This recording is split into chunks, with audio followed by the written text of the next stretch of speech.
5个在家中发现的秘密房间。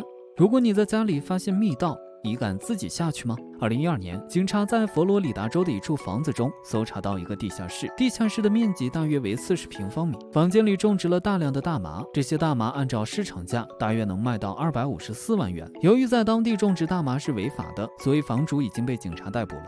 房子的前主人留下的纸条写着什么呢？刚刚结婚的杰森和布朗购买了一个房子，他们非常满意。在装修的时候，发现了一个隐藏在书架中的秘密通道。看到买到的房子还有额外的面积后，夫妇俩非常高兴。直到他们看到前主人留下的纸条，前主人的纸条上写着这栋房子已经被黑霉菌侵占了，希望下一个搬进来的人赶快离开。黑霉菌对人的身体造成危害，严重时还能造成呼吸衰竭。杰森和布朗找到了黑霉菌，并退掉了这栋房子。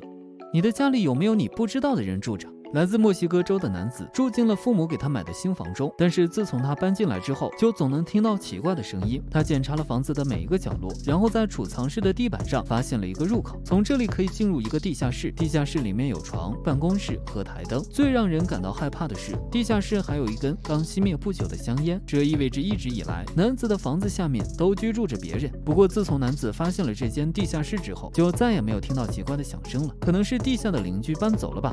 你家有密道吗？影视剧中的书柜后面经常会出现一条密道。美国俩兄弟在牛奶的时候无意间碰到了书柜，没想到书柜后面露出了一个旋转楼梯，顺着楼梯下去，看到很多食物包装袋，还有一个新鲜的香蕉皮，看起来就像是刚才还有人在这里吃东西一样。此外，兄弟两人还在地板上发现了一把钥匙，而且地下室内还有很多玩偶。自从兄弟俩发现了这条密道通道之后，在那里吃香蕉的人就再没有回来过。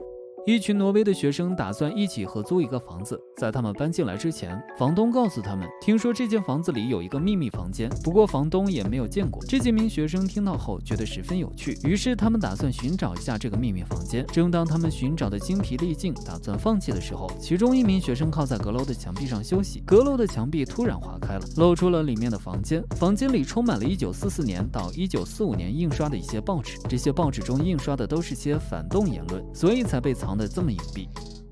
听说长按点赞会让你好运连连，评论区留下你的观后感吧。